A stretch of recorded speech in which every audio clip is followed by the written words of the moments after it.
Hello everyone, this is Jerry. For those who are tuning in, I'm a 39-year-old autistic man, and in this video I'm going to be discussing something I alluded to in my last autism advocacy video on masking, which you can see linked in the description.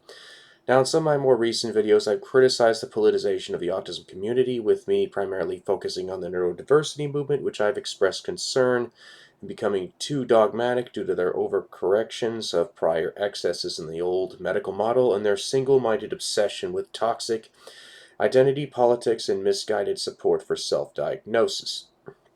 While I stand by many of these criticisms, I've noticed equally disturbing trends within aspects of the autism community which are directly opposed to the neurodiversity movement, and I've noticed some behaviors in myself that have become sort of part of this problem, unfortunately, which I'll go into momentarily. These patterns became quite apparent to me due to a conflict I had online last October with a well-known anti-ND influencer who is an elderly autistic man, particularly well known for his criticism of camouflage theory.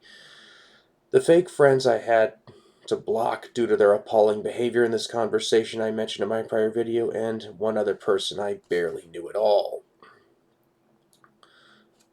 Of course, I made the decision to omit the identities of the individuals in question because, while I'll admit that I'm still angry with them due to their betrayal and attempts to humiliate me, stooping to their level by risking having this video be perceived as more e-drama retribution does more harm than good to the message I'm trying to convey here.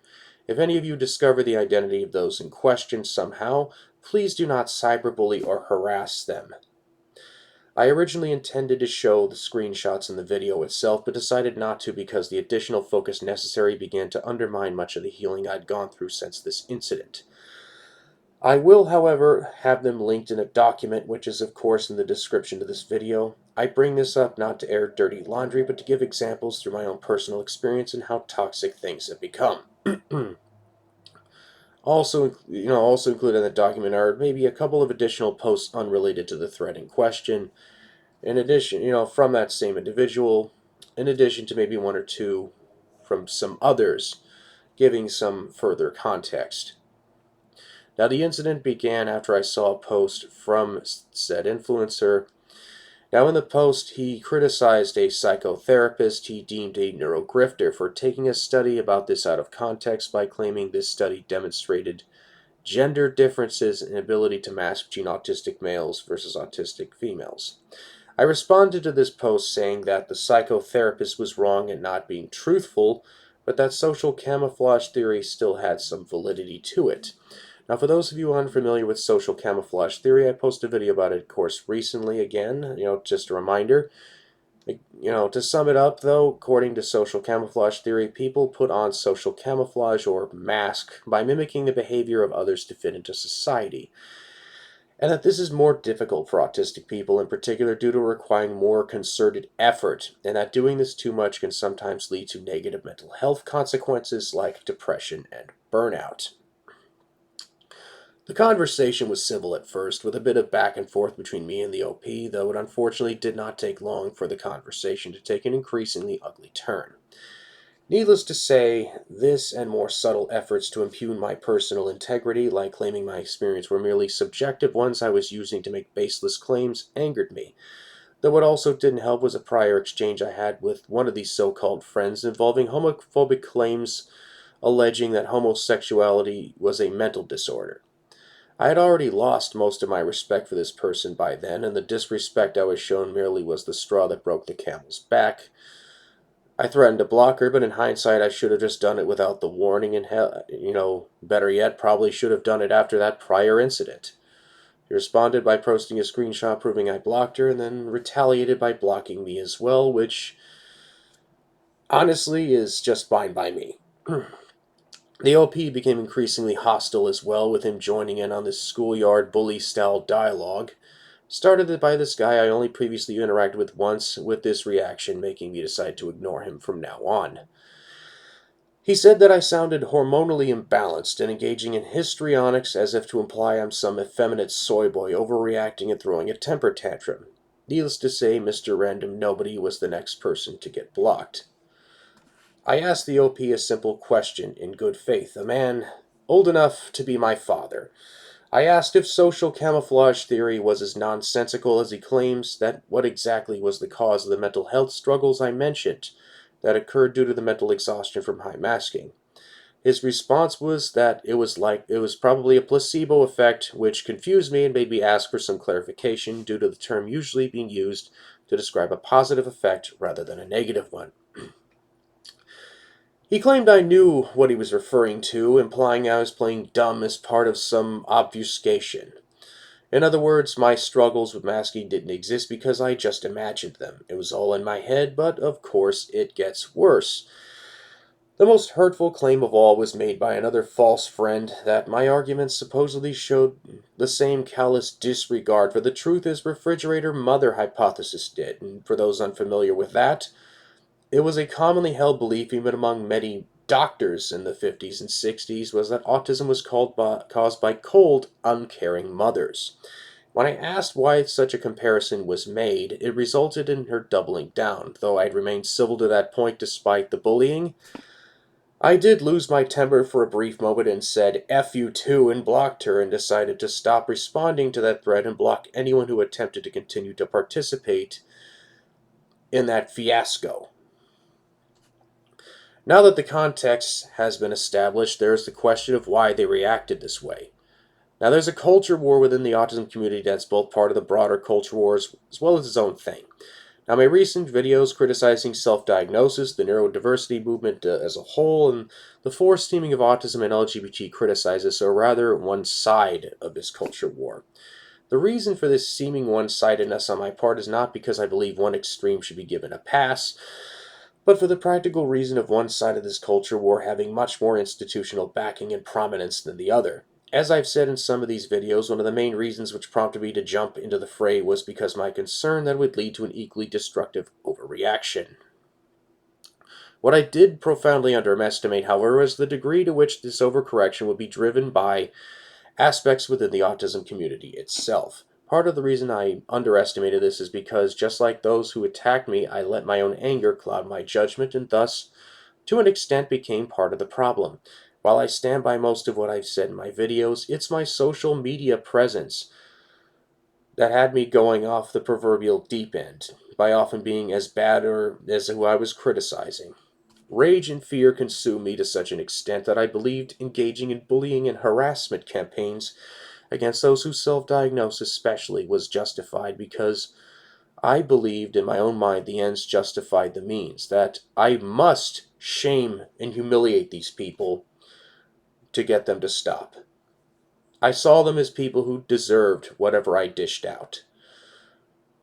I had not realized it at first, but I was sowing the seeds of my own destruction. This became apparent to me with two incidents where I exhibited behavior that was quite repugnant. The first incident began with me harassing an autistic person on a post defending self-diagnosis.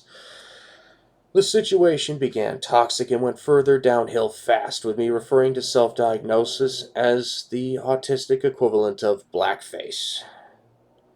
It was one of those situations where such a comparison made sense to me at the time, only for me to find out it was ill-advised after the extensive damage was done. This alienated a friend of mine to the point where I nearly lost him, a friend whose writing about autistic adults and their struggles helped me make sense of so much of what I was going through. It was at that point that I took a step back and thought maybe I really had screwed up.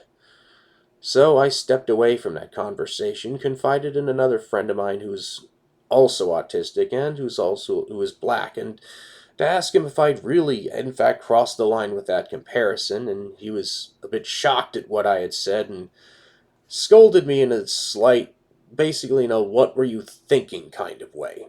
But he calmly explained to me that this was not appropriate, yet did recognize that I was trying to make things right, and of course knows that I'm not racist, of course. I apologized and explained myself to the friend I nearly lost, and thankfully we're once again on good terms and still are, and it was after this incident that I realized that I needed to change. I did more harm than good to my cause by letting fear, anger, and hate control me. If not for this difficult lesson, the conflict I mentioned earlier in this video, the one that inspired it would have been likely far, far worse than it otherwise was.